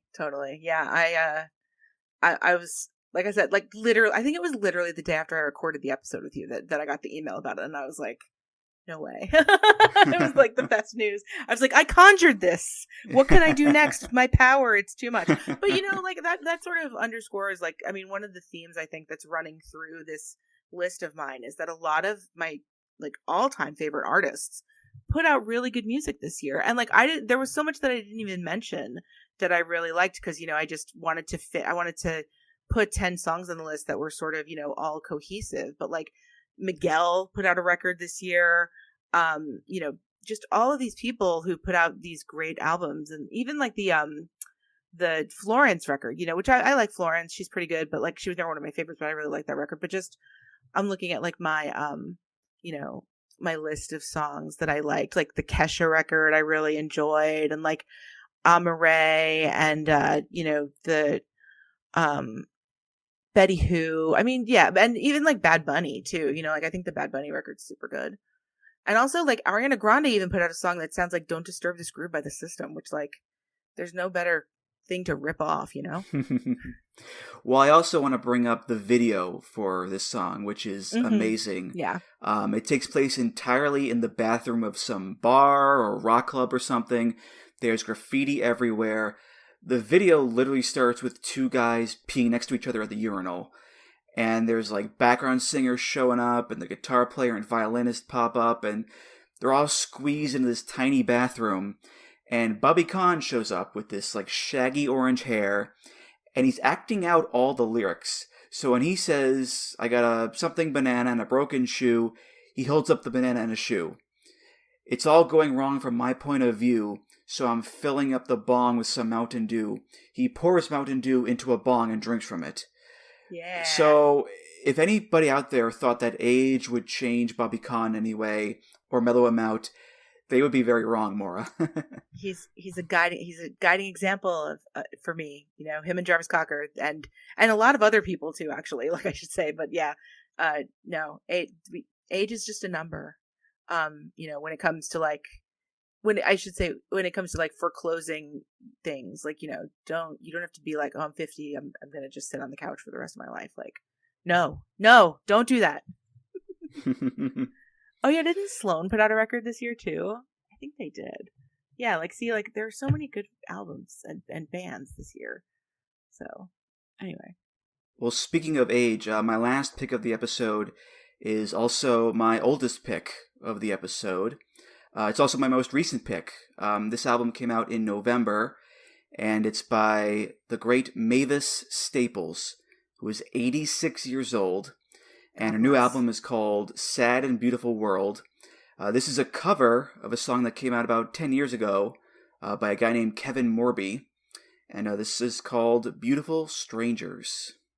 Like some siren, maybe there's a singer with no ring around his little finger. Oh, love. And if I lose my voice, if I have no choice but to go quiet, won't you sing for me a melody into the night there? If I die too young and the wolf they come, fee-fi-fo-fum. If I die too young and the locusts come, then run, run, run free.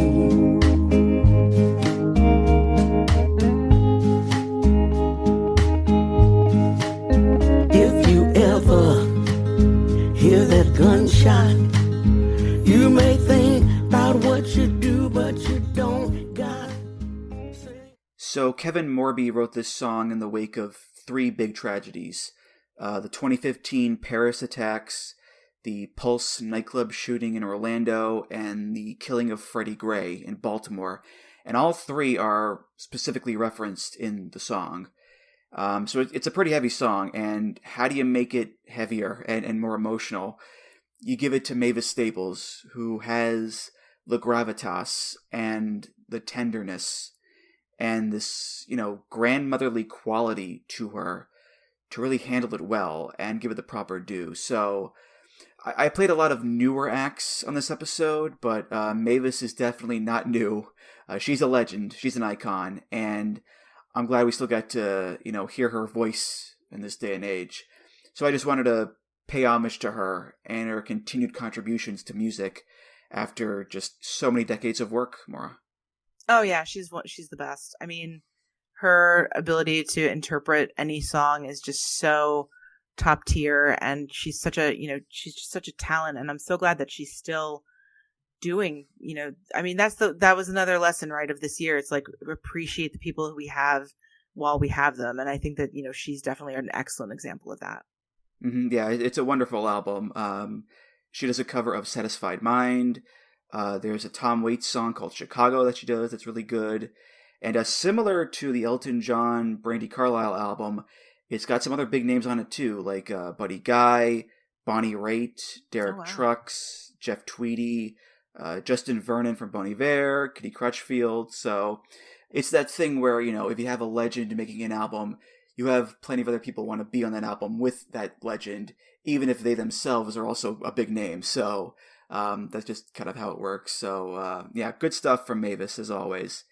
And another sad, depressing song from your old pal Andrew. It's just I didn't plan on this. I just picked songs that I liked. But, I mean, it's very fitting for this year. So I think that you're okay. Yeah, I swear I had happy songs on my short list. I swear to that. But well, that's just the way it goes. But all right, that was the episode. Those were our picks. I do have a bunch of honorable mentions that didn't make the list. Billy Idol, Dream Into It, his first album in 11 years. Haim, I Quit. Steven Wilson, The Overview. My Morning Jacket is. Franz Ferdinand, The Human Fear. Matt Berry, the actor, had an album called Heard Noises. Styx, we had new Styx this year. Circling from Above. Let's see. Manic Street Preachers, Critical Thinking.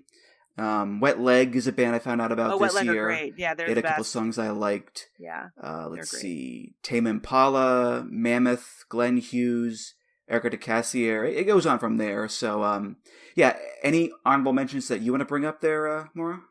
Yes, I'm going to do them in alphabetical order because I'm scrolling this this playlist that I make every year. Artificial Go, really great post-punk. Obviously, Bad Bunny. You have Kate LeBon, who's a really just innovative singer and producer who makes this really great experimental pop. Club 8, who are from the indie pop heyday of the 90s when I was going to shows at Fez and drinking too much and being a weirdo. But they're a great band. Deftones, another great show that I saw this year was Deftones, and their new record is very good. Delivery are a good band from the sort of punky, post-punky thing. Oh, and there's this project by this guy Richard Russell called Everything Is Recorded. It's basically like him and he invites people to his studio. So like the new record, which is called what's it called? Richard Russell is Temporary. So it's got Florence and the Machine on it. It's got Bill Callahan of Smog with Noah Cyrus. But my favorite song on it was actually a duet with the actor Samantha Morton. Oh. Who was in one of my favorite movies of all time, Morven Caller. And it's really, really good. It's very like, sort of hazy, but I definitely recommend it. It's called You Were Smiling. It's on that record. Florence Road, who I mentioned before, who are opening for the Last Dinner Party next year. Hallelujah the Hills, local band, put out a very ambitious project called Deck, where they did 52 songs, one for each card in a deck. Jade, who's the former member of Little Mix, who put out this fantastic record called That Showbiz Baby. That's like a really great, just sort of deconstruction of pop. I will say these are friends of mine, so take from that what you will, but there's that band Jobber, who I think I might have mentioned on this show before. And they do, it's like very kind of like grungy, bubble grunge, helium like pop with like a lot of wrestling metaphors scattered throughout the lyrics. The Kesha record was super fun, and actually she duetted with one of my former students, which Sizzy Rocket, which was really cool to see because like Sizzy, she's been doing it for years, and she's really kind of I've been a fan of hers since she was in my class back in 2010. Lola Young, who had a big viral hit with Messy, put out a record called I'm Only Effing Myself. And that was like probably my most surprising release of the year, because it was like, because she was a viral sensation. So I was like, oh, it's probably going to be, like very kind of middle of the road. And it was very like, raw and immediate. And it had like I kept comparing it to like a side project of the riot girl band Huggy Bear from the 90s. It's really good. Marissa Nadler, who's amazing. She has a new album out. Nellie McKay put out like demos of her debut album Get Away From Me, and like one of the songs that I got kind of obsessive over this year was that song David, which is the first track on that record, and there's a really great demo version of it. Let's see, I'll give you a couple more. Raven Lenae, who had a big breakout year. She's a R&B singer from Chicago. She's really good. Sleigh Bells, always awesome. Always just my exact definition of like pop at the ultimate, in the red. It's like if Andrew WK like was, Max Martin.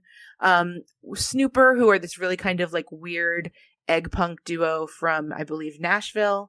And they do a lot of fun. Stereolab's new record was awesome. I got to review that for Rolling Stone. Sugar Babes, who I mentioned earlier, put out some pretty good singles. And Tops, which is I believe they're from Montreal, but they're one of those like Canadian. Yeah, they're from Montreal, and they have a member named Marcy who put out one of my favorite records of a couple of years ago, and they put out a good record. And also I really liked the Zach Bryan record that came out. Like it was just an EP, but I really liked it. I like him. I know he's like a little bit of a volatile personality, but he is extremely talented, and he puts on a hell of a live show. Well, from what I'm gathering, I think you listened to a little bit more music than I did this year. I feel like I barely scratched the surface. I gotta be honest, like here's my confession, because nobody assigned it to me. I haven't listened to the Taylor Swift record yet, and like I feel bad about that. I'm not like bragging about it, but it's just like that is how my life has like fallen out particularly these last couple of months. I just haven't had a chance to like sit with a lot of things. But my grades are due on Saturday.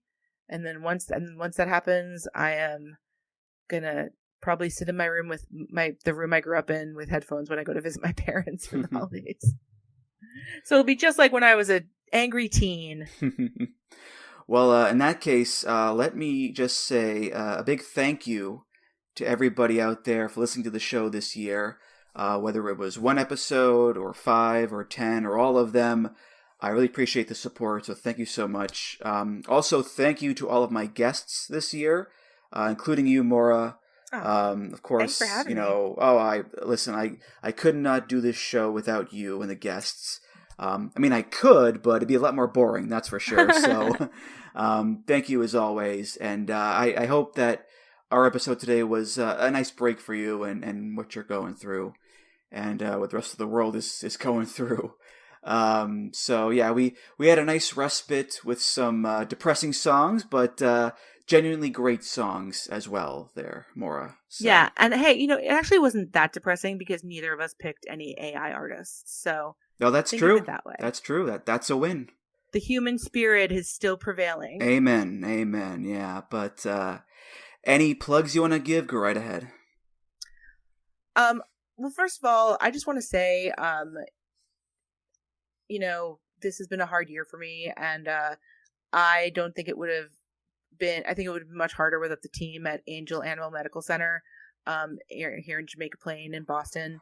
So, support your local animal hospitals and support your local rescues and shelters because they do a lot of really hard work and they do a lot of really good work, and they're wonderful people to deal with. So, if you're donating anything to the holidays, kick a little to your local animal help out, whether it's a cat shelter or an animal hospital or even something like heifer.org, because animals, they really make life better. I don't really have a lot going on.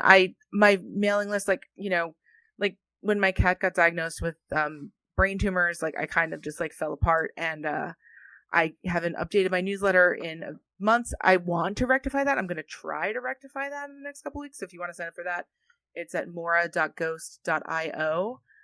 There are free and paid tiers in case you want to just, support as a tip of the cap or support as a actual tip. And other than that, I'm in the Boston Globe and I am in Rolling Stone, and I am sort of strategizing what to do next because who knows what's going on. Mm-hmm. That was not. I hope that was an okay plug. Really, I just wanted to give a shout out to the people at Angel because they've been absolute heroes through this whole thing. So I think everyone understands, Maura. You're okay. Don't worry about that. You're a true gem as always, no matter what. So we love you. Best. So thank you. All right, Voices of Wrestling Podcast Network. All the great shows on there. Voicesofwrestling.com, reviews, previews, articles, things like that. Bluesky at Music of the Mat and at Just Andrew on Bluesky. If you want to leave a comment about this episode, share your picks of your favorite songs and albums of the year. Voicesofwrestling.com/Discord. That's also where I post the Spotify playlist for each episode. And of course, make sure you subscribe to the show on Apple, Spotify, or your podcast player of choice, and leave a nice rating and review. All right, so the playout song for today, this is another honorable mention. David Byrne put out a new album this year with the Ghost Train Orchestra called Who is the Sky? And it is delightful and whimsical and quirky and exactly what you want a David Byrne album to be. And I picked a song featuring Hayley Williams, who I mentioned earlier. Awesome. She's on co-lead vocals here. This song is a good question to ask about the whole of the year. I know I ask it all the time. This song is called What is the Reason for It? Maura, thank you again, and Happy New Year. Thank you. Happy New Year.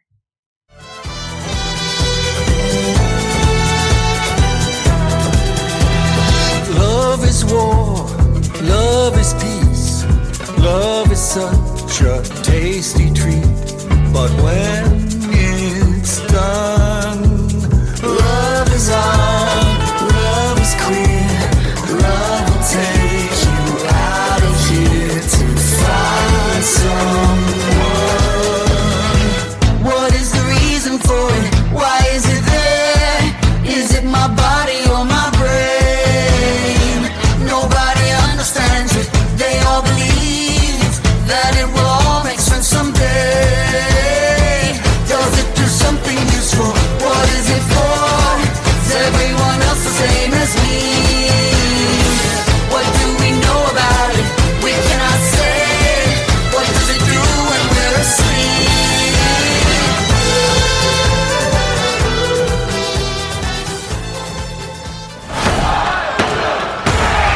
music of the Mat is intended for entertainment and information purposes only. The songs used throughout this show are property of their respective copyright holders.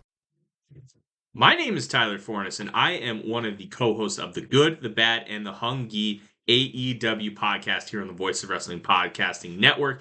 We take a broad scope approach to the world of All Elite Wrestling and the entire universe of Tony Khan. We talk about the big matches, the big stars, the promos, the storylines, and we also look at it from a big picture perspective. How are things going to change over the course of the next 10 years with AEW still in the picture? How are companies like WWE going to adapt and adjust to AEW? Are they going to be a similar way like they did with WCW in the late 1990s? Will there be a counterpunch? We talk about all of that and more on The Good, the Bad, and the Hung-Gi every week on the Voice of Wrestling Network. Do you like wrestling trivia? Then check out the 5-Star Match Game, the Pro Wrestling Quiz Show. I'm Joe Gagney, and every episode, I grill 3 contestants with 5 rounds of power-packed wrestling trivia. We have over 30 evergreen episodes in the archives covering WWE, AEW, Japan, Mexico, and much, much, much, much more. Play along at home and check it out today.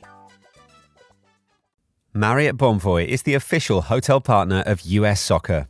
Join Marriott Bonvoy today to get closer to the game with exclusive perks, unforgettable experiences, and benefits that go beyond the pitch. Spring Hill Suites, part of Marriott Bonvoy, offers complimentary hot breakfast and spacious all-suite accommodations, perfect for the whole team, with room for up to 6 guests. Make your next getaway a win. Learn more at springhillsuites.marriott.com.